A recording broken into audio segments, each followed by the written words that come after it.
organization, step up to leadership.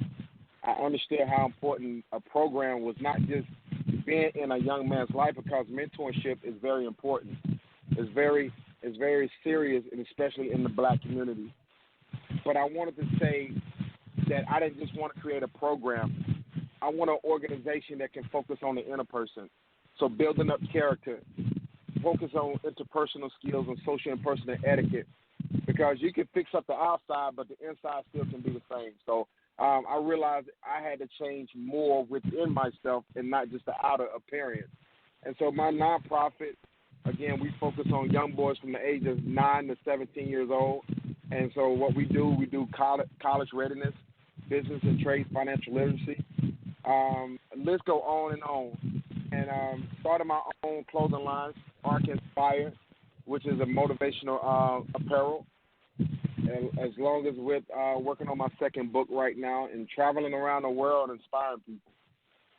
I didn't want to stay on it too long about it. No, that's okay. We love to hear about it and everything. But just tell us, how did you get so caught up in that? I mean, we hear stories about young kids getting caught up at a young age. And actually, Dean works in the correction system up there in the New Jersey area. But just you yourself, how did you get caught up in that at such a young age? I mean, we hear stories of people having that kind of lifestyle of getting caught up in drugs at like 6, 7, 8. But then a lot of times that's just hard for people to put their mind around, because at that young age, for you to be like slinging dope and everything, a lot of folks just find that hard to fathom and everything. So how did you get caught up in this, and what brought you into this at such a young age? I was birthed into it. You know, I was brought up in it. You know, my mom she was a heroin addict back in the day. She was a heroin addict. My father was a heroin addict. My brothers I'm the baby boy out of 6, so I'm the 5th one. So I have older brothers who are 10, 12 years older than me. So in the early 80s, early 90s, the drug epidemic. So I had brothers who I looked up to. So I saw it was in the neighborhood, it was in the communities, and something that in many communities as we all around the world. You know, I often tell people that what we look at as wrong, it was right to so many other people. Survival instinct. You know, you can't tell a person you shouldn't go steal when their reason of stealing is to put food in their mouths or food on the table. Or, you know, you should go ahead and take for somebody, get a job. But some people don't have soft skills. Some people don't have interpersonal skills. Some people is not educated enough to get a job. A lot of people don't know how to fill an application out. But with me, it was more so of my environment. I watched it. I lived it. I grew up around it. And so I watched my father sell drugs. I watched my mom use drugs. I watched my brother sell drugs. I watched the violence, the shooting. And so the whole saying that become a product of your environment is true. And I became a product of my environment. And so I started doing the things that I saw. Wow. And one of the other things that I'm always fascinated by, and I just want to hear your impression or thoughts on this and everything, is that a lot of times, and I've actually got a two-part question, but the first part is a lot of times we had all these campaigns. I mean, we got the person sitting in the office now, and he talks about the drug trade and things with Mexico and things of that nature. We had Nancy when she was around talking about just say no and everything.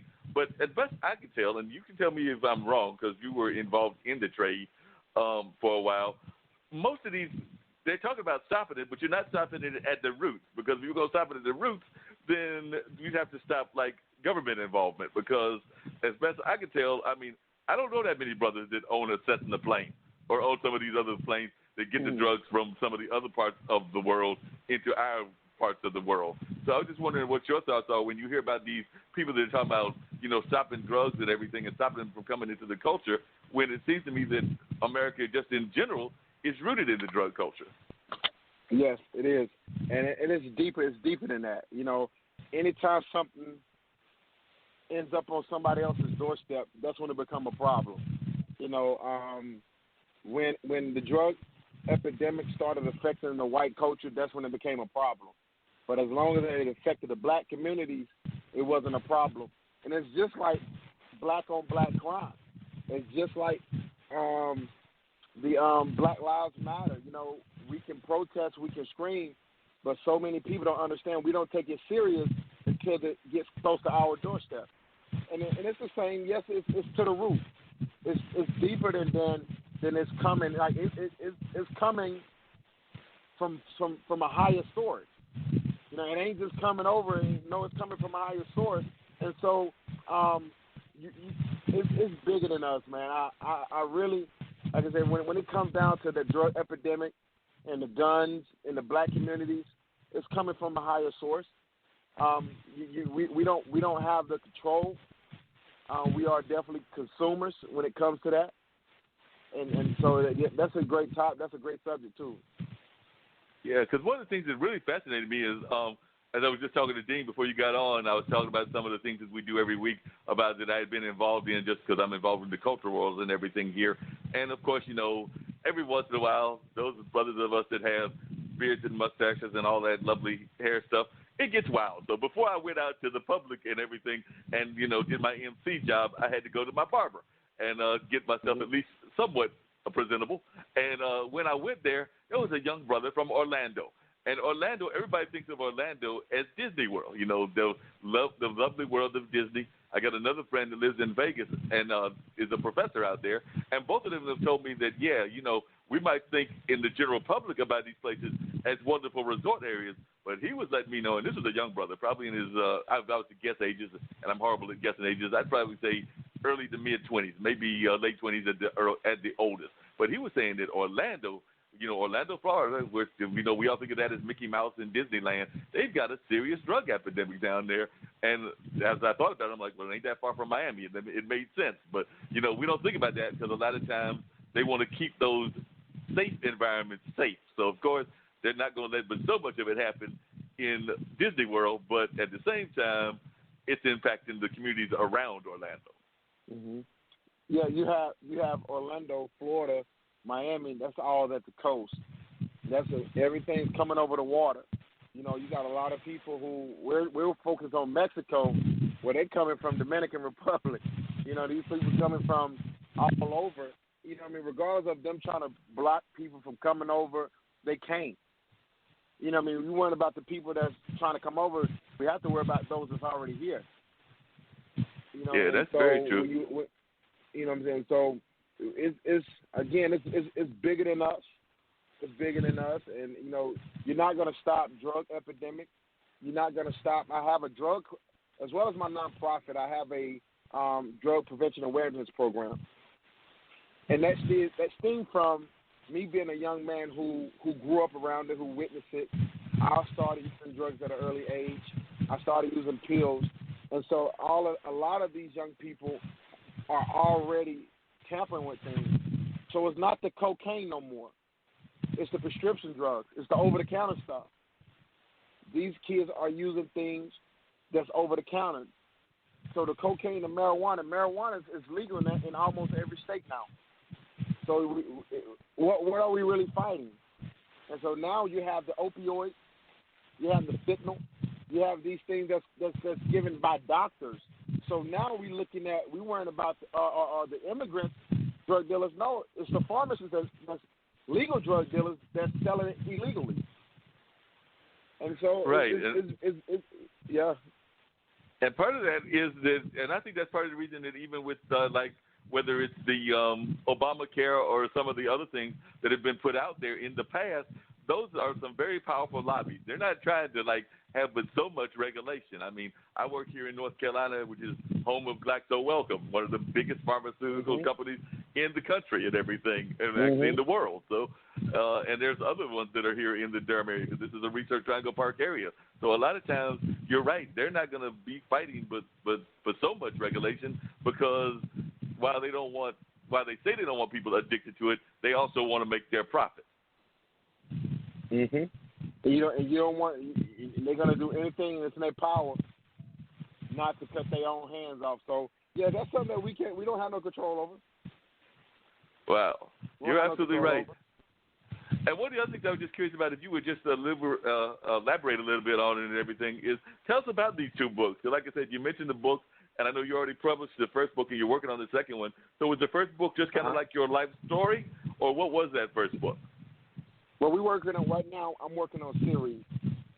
Something that a lot of people make a mistake by doing is writing their first book and they telling their life. Then so once you do that, then what's next? A lot of people stuck. So my first book is Destined for Victory. It's 60 Days of Inspiration. So you have motivational quote and you have a motivational message. And the book helps you focus on the things that you need to tweak that you can fix on a day-to-day basis. And so it's very simplistic. I wrote it to where you can read it and be over with. You read one page a day. And it just helps you really pretty much adjust yourself like, okay, this is what I dealt with before, and I see this is what I can use to help me fix it. And it's on Amazon. It's on Books A Million. It's on Kindle, as well as people can order through our site and get an autographed copy. The next book will be finished around October this year, and that's called The Shift.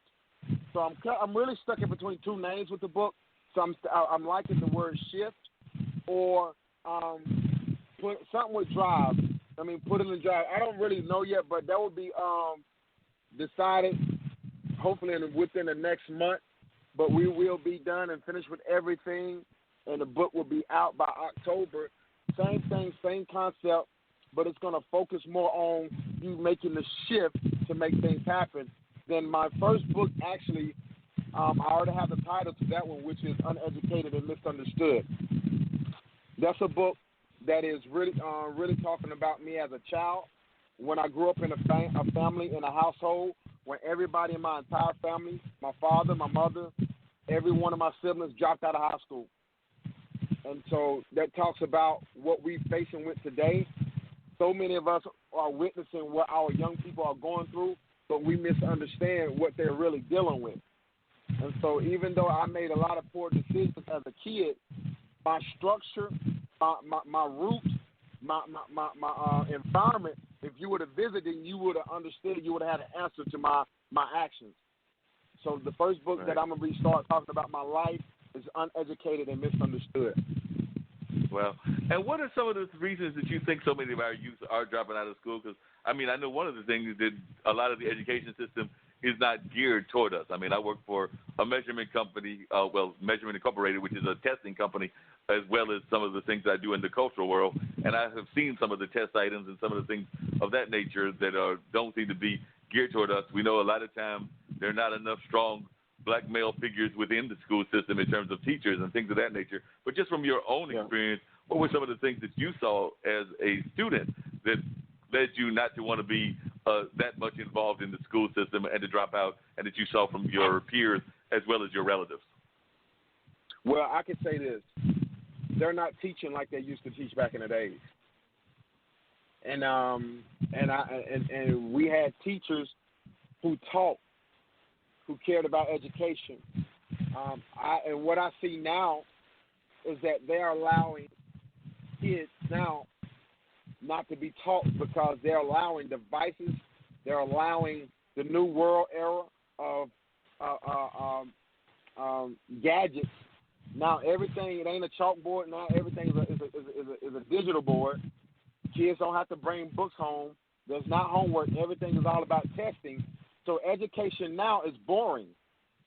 It's boring. And so when you took things out, when I'm 38 years old, so when you took things out of schools, like we had home ec, where you learn how to cook, you had automotive class. They taught you how to fix on cars. You had music, you had arts, and so they took a lot of these things out of the schools that made school interesting. And now that the kids are just stuck to sit in the classroom, and so now they have their devices, they have their cell phones. And one of the biggest things that's teaching the kids today are social media. Many people are dropping out of school. They feel like they don't have to graduate school or they don't have to pursue their education, mainly because of social media. Social media has gotten these young people to believe that you can be successful and a millionaire by likes, by views, and by followers. And you gotta look back now that when I was coming up, everybody didn't want to be a rapper. Everybody didn't want to be an artist. Because we knew and understood that in order to be an artist or a rapper or actor, you had to have a skill, you had to have a gift, you had to have a talent. But now you don't have to have a gift or a talent. All you got to do is have people to hit like and get followers, and that draws